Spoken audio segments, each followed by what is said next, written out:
Hello नमस्कार दोस्तों, स्वागत है आप सभी का आपके अपने यूट्यूब चैनल एम के एग्जाम्स फेयर में। दोस्तों आज हम जानेंगे रेखीय समीकरण के बारे में। रेखीय समीकरण के बारे में जानेंगे दोस्तों, इतना सिंपल है और आपको आसान तरीके से मैं समझा दूंगा। आपको याद करने की कोई ज़रूरत नहीं है दोस्तों। चलते हैं दोस्तों। रेखीय समीकरण को दो भागों में मैंने बांटा है। पहला भाग संगत और दूसरा भाग असंगत। आपको याद रखना है संगत, संगत और असंगत। संगत बाएं तरफ, असंगत दाएं तरफ। ठीक है दोस्तों, संगत बाएं तरफ, असंगत दाएं तरफ। सबसे पहले आपको रेखीय समीकरण को दो भागों में बांटो। पहले संगत में रखो, उसके बाद असंगत में रखो। याद एक बार में हो जाना चाहिए, डायरेक्ट दिमाग में सेव होना चाहिए दोस्तों। चलिए शुरू करते हैं। संगत और असंगत। संगत को मैंने दो भागों में विभाजित किया है। ठीक है दोस्तों, एक है प्रतिच्छेदी रेखा, एक है प्रतिच्छेदी रेखा, दूसरा है समपाती रेखा। ठीक है दोस्तों, एक है प्रतिच्छेदी रेखा, दूसरा समपाती रेखा। और असंगत को मैंने एक भागों में विभाजित किया है, एक ही है, उसका समांतर रेखा। ठीक है, याद रखना दोस्तों, असंगत में सिर्फ एक है समांतर रेखा। याद रखना दोस्तों, असंगत में एक है समांतर रेखा, असंगत में एक है समांतर रेखा, असंगत में एक है समांतर रेखा। ठीक है दोस्तों, और संगत में दो है, प्रतिच्छेदी रेखा और समपाती रेखा। याद रखना दोस्तों, संगत में दो है, संगत में कितने हैं? दो। ठीक है, प्रतिच्छेदी रेखा और समपाती रेखा। याद है दोस्तों। चलिए थोड़ा आगे बढ़ते हैं। प्रतिच्छेदी में क्या है? A1/A2 इक्वल टू नहीं B1/B2। याद है दोस्तों। देखिए प्रतिच्छेदी में क्या है? A1/A2 बराबर नहीं B1/B2। ठीक है दोस्तों। अब आ जाइए संपाती में। संपाती में क्या है? A1/A2 बराबर B1/B2 बराबर C1/C2। ये हो गया आपका संपाती रेखा में दोस्तों। ठीक है, अब हम चलते हैं समांतर रेखा में। समांतर रेखा में क्या है दोस्तों?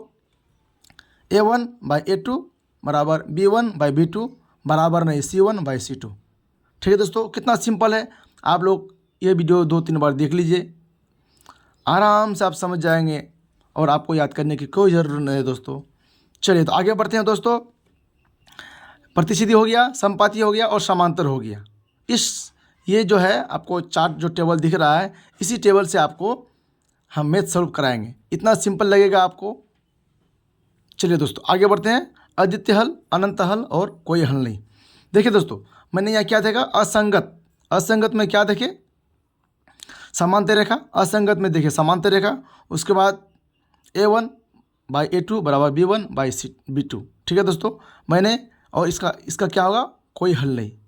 इसका हो जाएगा कोई हल नहीं। ठीक है दोस्तों, असंगत में जो ये लाइन है, इसको आप ध्यान से देख लीजिएगा। इसमें होगा क्या? लास्ट में क्या है? कोई हल नहीं, मतलब इसका कोई हल नहीं होगा। ठीक है, असंगत में है, समांतर रेखा में है, कोई हल नहीं होगा। और ये पॉइंट आप याद रखिएगा।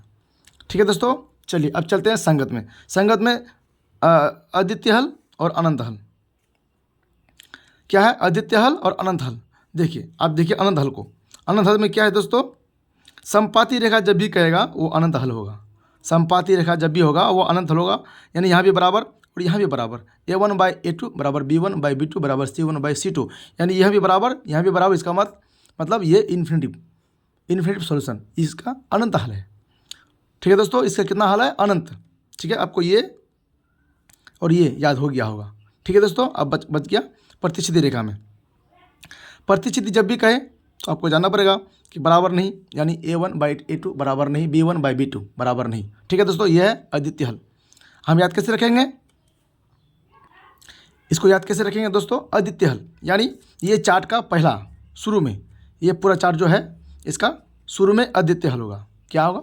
अद्वितीय हल। शुरू में अद्वितीय हल, ठीक है, बीच में अनंत हल, लास्ट में कोई हल नहीं। ठीक है, ये समांतर, ये असंगत। ठीक है दोस्तों, ये प्रतिच्छेदी, संपाती और ये संगत। ठीक है दोस्तों, याद है। अब ये जो है इसको आप देख लीजिएगा।